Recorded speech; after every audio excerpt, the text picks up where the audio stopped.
Interview एक ऐसा word जिसको सुन के शायद बहुत सारे लोग नर्वस हो जाते हैं, बहुत सारे लोगों के पसीने छूटने लगते हैं एंड लोग डरे रहते हैं कि मेरा तो इंटरव्यू है, कैसा होगा, अच्छा होगा कि बुरा होगा। एंड इंटरव्यू को लेके बहुत सारे लोगों के मन में अजीब अजीब से क्वेश्चन होते हैं कि जैसे हम एक अच्छा सीवी या रिज्यूमे कैसे बना सकते हैं, ग्रूमिंग कैसी होनी चाहिए हमारी, हमारा ड्रेसिंग सेंस कैसा होना चाहिए, हमारा इंट्रोडक्शन कैसा होना चाहिए, अगर इंटरव्यूअर किसी एक स्पेसिफिक टाइप के क्वेश्चन पूछ रहा है और जो कि हम नहीं जानते तो उसको हम कैसे हैंडल कर सकते हैं, बॉडी लैंग्वेज एंड बहुत सारे क्वेश्चंस होते हैं हम सबके मन में। सो आज के वीडियो में मैं आपको कुछ इंटरव्यू टिप्स देने वाला हूं कि कैसे आप अपने इंटरव्यू को बहुत पावरफुल एंड बहुत इफेक्टिव बना सकते हैं।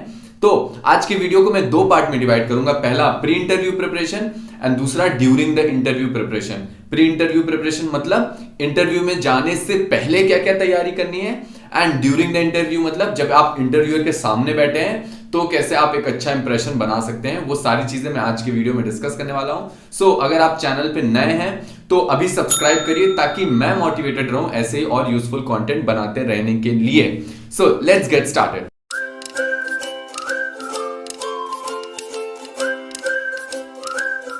सो स्टार्ट करते हैं pre interview preparation. So first impression is the last impression. ऐसा मैं नहीं मानता, क्योंकि आपका इंप्रेशन जो है combined effort of long duration होता है, लेकिन आप इंटरव्यूअर से अपने रोज रोज तो मिलेंगे नहीं। सो वहां पे आपको फर्स्ट इंप्रेशन बनाना बहुत ज्यादा मैंडेटरी हो जाता है। सो फर्स्ट इंप्रेशन आपका पहला बनता है, दैट इज योर रिज्यूमे और योर सीवी। सो रिज्यूमे और सीवी में क्या अंतर है? CV is for working professional, जो पहले से इंडस्ट्री में काम कर रहे हैं, जिनको पहले से बहुत ज्यादा एक्सपीरियंस है, वो लोग सीवी बनाते हैं एंड अपने सीवी में अपने वर्क एक्सपीरियंस के बारे में शेयर करते हैं। लेकिन अगर आप एक फ्रेशर हैं तो आपको रिज्यूमे बनाना है। अब आप एक अच्छा सा और सुंदर सा रिज्यूमे कैसे बना सकते हैं? Simply go to canva.com। वहां पे बहुत सारे फ्री टेम्पलेट्स होते हैं, आप उन पे सिंपली एडिट कर सकते हैं, अपनी डिटेल भर सकते हैं और उसको बाद में आप किसी भी फॉर्मेट में इजीली डाउनलोड कर सकते हैं, जब भी आपको मन हो एडिट कर सकते हैं। Those resumes are very powerful. मैं खुद अपना रिज्यूमे canva.com से बनाया हूं। बहुत जल्दी मैं आपका कैनवा वाला वीडियो भी शेयर कर दूंगा, कैसे आप कैनवा पे अपना रिज्यूमे बना सकते हैं। दूसरी चीज, ग्रूमिंग। बहुत सारे लोगों के मन में आता है कि क्या क्लीन शेव जरूरी है? नहीं, क्लीन शेव जरूरी नहीं है, क्लीन लुक इज इंपॉर्टेंट। अब क्लीन लुक और शेव में क्या अंतर है? अगर आप कभी भी विराट कोहली या नरेंद्र मोदी या किसी को भी देखेंगे, सो उनके दाढ़ी जो है बहुत क्लीन लुक में होती है, मतलब कि वो बहुत वेल अरेंज कर लेते हैं उसको। ऐसा नहीं कि बाल कहीं पे भी उड़ रहे हैं, कैसे भी वियर्ड बन के चले गए हैं, ऐसा नहीं करना आपको। तीसरी चीज, dressing sense. Again dressing sense भी बियर्ड्स की तरह ही है। इट इज नॉट इंपॉर्टेंट कि आप नए कपड़े पहन के जाइए हर बार, which is practically impossible.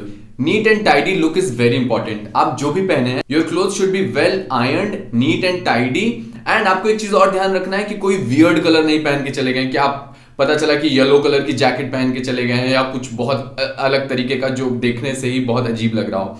Where simple and sober colours cloth, जैसे it could be black, navy blue और something which is very light and sober colour. जब आपको कोई देखे तो इरिटेट ना हो, ऐसा कलर होना चाहिए, बहुत ब्राइट कलर ना हो। चौथी चीज, इंटरव्यू में जाने से पहले अपने कॉलेज के या यूनिवर्सिटी के प्रोफेसर्स या बड़े बड़े मैनेजमेंट में जो लोग भी हैं, उनके पास आप रैंडमली जाया करिए, उनको कहिए कि वो आपको इंटरव्यू करें एंड वो आपको रेट करें आपके अंदर क्या क्या कमियां थी उस चीज को, ताकि आप उसको इंप्रूव कर सकें। एंड एक चीज और कर सकते हैं कि जब वो आपको इंटरव्यू कर रहे हैं तो आप पूरे सीन को आप रिकॉर्ड कर सकते हैं एंड बाद में आप खुद को भी इवैल्यूएट कर सकते हैं। मिरर के सामने भी आप अपने आप को इंटरव्यू खुद को कर सकते हैं एंड आप देख सकते हैं कि आपके अंदर क्या क्या कमियां हैं। उस चीज पे आप आज से ही काम करना स्टार्ट कर दीजिए। फिर आते हैं इनसाइड द इंटरव्यू। एक बार आप इंटरव्यू देने लगे तो कैसे आप अच्छा कर सकते हैं? सो सबसे पहली एंड पावरफुल चीज होती है इंटरव्यू के time, that is your introduction.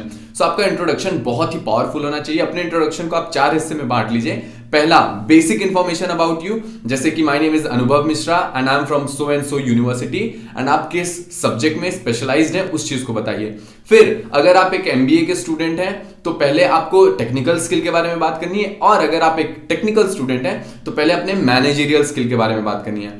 फिर मैनेजरियल स्किल, फिर technical skill and then talking about your experience like your internship, या फिर अगर आप कहीं पे भी कुछ भी पार्ट टाइम जॉब किए हैं तो उसके बाद जो आपकी एक्सपर्टीज है, पांचवी चीज, वो आपको डिस्कस करनी है। सो ये क्रोनोलॉजी में चलना है कि जो आपकी स्ट्रेंथ है उसको लास्ट में बताना है एंड जो आपकी वीकनेस है या जिनमें आपकी कमांड कम है उनको पहले बताना है। इससे होता क्या है कि जो चीज आप लास्ट में बोलते हैं वो इंटरव्यूअर के दिमाग में ज्यादा रहता है एंड ऐसी ज्यादा चांसेस होती हैं कि जो आपने लास्ट में बोला है इंटरव्यूअर इंट्रोडक्शन के बाद उसी से क्वेश्चन पूछेगा। मैंने हाउ टू इंट्रोड्यूस योरसेल्फ पे एक अलग वीडियो भी बनाया है, आप उसको जाके तुरंत देखिएगा इस वीडियो के बाद। दूसरी चीज, keep it like a conversation not a judgement round. जैसे आप अपने घर में मम्मी पापा से बात करते हैं, अपने फ्रेंड से बात करते हैं, अपने टीचर से बात करते हैं, एक नॉर्मल कन्वर्सेशन जैसे होती है, ऐसे ही आपको इंटरव्यूअर के सामने भी कन्वर्सेशन की तरह ही पूरा माहौल रखना है। क्योंकि जब कन्वर्सेशन हो रही है तो ये वन ऑन वन जब कन्वर्सेशन होती है तो उसमें कोई स्ट्रेस नहीं होता आपके दिमाग में, एंड आप बहुत इजीली इन चीजों को फेस करते हैं। फिर तीसरी चीज आती है बॉडी लैंग्वेज। बॉडी लैंग्वेज में दो बहुत इंपॉर्टेंट चीज है। पहली, आई कांटेक्ट।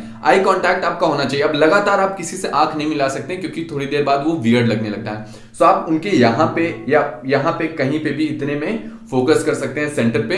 तो नॉर्मली देखने में ऐसा भी नहीं लगेगा कि आप डायरेक्ट आंख में आंख डाल के बात कर रहे हैं, एंड ऐसा भी लगेगा कि आप आई कांटेक्ट मेंटेन किए हैं एक अच्छा इंटरव्यू देने के लिए। चौथी चीज, डोंट फिजेट। फिजेट मतलब लोग कभी इधर देख रहे हैं, हाँ सर ऐसा है, मैं बहुत ज्यादा पढ़ा लिखा हूं लेकिन मुझे अभी याद नहीं आ रहा है ये वो, एंड कभी आप हाथ कर रहे हैं, कभी उंगलियां फोड़ रहे हैं। ये चीज आपको बिल्कुल नहीं करना है। ये साफ साफ दिखाता है कि आप बहुत ज्यादा नर्वस हो रहे हैं। पांचवी चीज, don't try to answer everything. जो चीज आपको नहीं पता एंड जो चीज आपको लग रहा है कि मैं गलत हूं या मैं सर्टेन नहीं हूं इस चीज के बारे में, एक्सेप्टेड। बोल दीजिए कि सर मैंने ये चीज नहीं पढ़ा, या मैं ये बहुत पहले पढ़ा था एंड अभी मैं भूल गया हूं। उस चीज को एक्सेप्ट कर लीजिए और जबरदस्ती उसको आंसर करने की कोशिश ना करिए।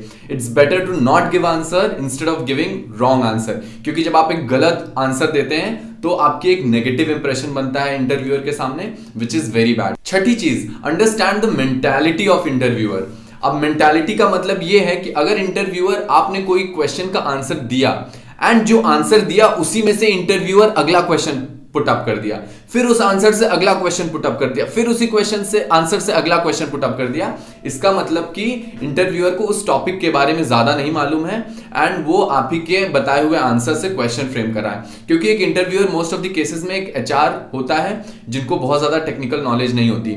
सो अगर वो आप ही के बताए हुए आंसर से क्वेश्चन पूछ रहा है तो आप समझ जाइएगा कि उसको उस टॉपिक पे एक्सपर्टीज नहीं है। लेकिन अगर वो हर बार नए नए क्वेश्चन पुट अप कर रहा है एंड जो इंटर रिलेटेड नहीं है, इसका मतलब उसको उस सब्जेक्ट पे कमांड है एंड वो आपसे किसी भी टॉपिक में बहुत इजीली डेप्थ में जा सकता है। सातवीं चीज, don't show off, be real. बहुत सारे लोग दुनिया भर के सर्टिफिकेट्स लेके चले जाते हैं, 50-60 सर्टिफिकेट्स। मैंने बहुत सारे बच्चों को देखा है कि सर मैंने तो इसमें भी पार्टिसिपेट किया था, मैं तो उसमें भी बहुत अच्छा हूं, मैं स्पोर्ट्स में अच्छा हूं, मैं इसमें अच्छा हूं, उसमें अच्छा हूं। कोई फर्क नहीं पड़ता। जो इंटरव्यूअर को जरूरत है, जो उस कंपनी को जरूरत है, सिर्फ वो चीज बताइए, सिर्फ उस चीज के बारे में डिस्कशन करिए।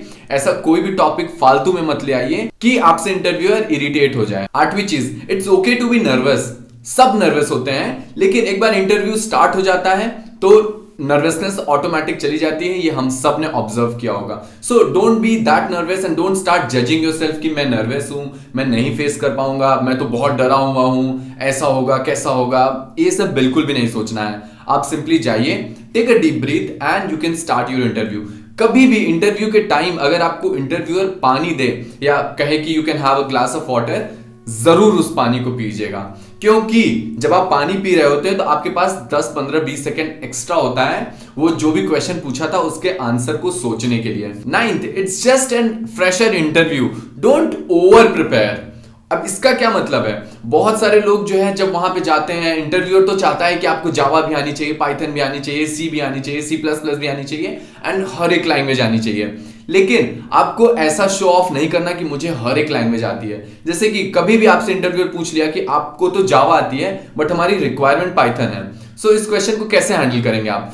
आप सिंपली बोलना है कि सर देखिए मुझे जावा आती है, अगर मेरी एक प्रोग्रामिंग लैंग्वेज पे कमांड है मुझे दूसरे प्रोग्रामिंग लैंग्वेज में स्विच करने में बहुत ज्यादा टाइम नहीं लगेगा। सर इफ सिलेक्टेड, मैं बहुत जल्दी पाइथन को समझ लूंगा क्योंकि मैं जावा या कोडिंग क्या होती है उस चीज को समझ चुका हूं।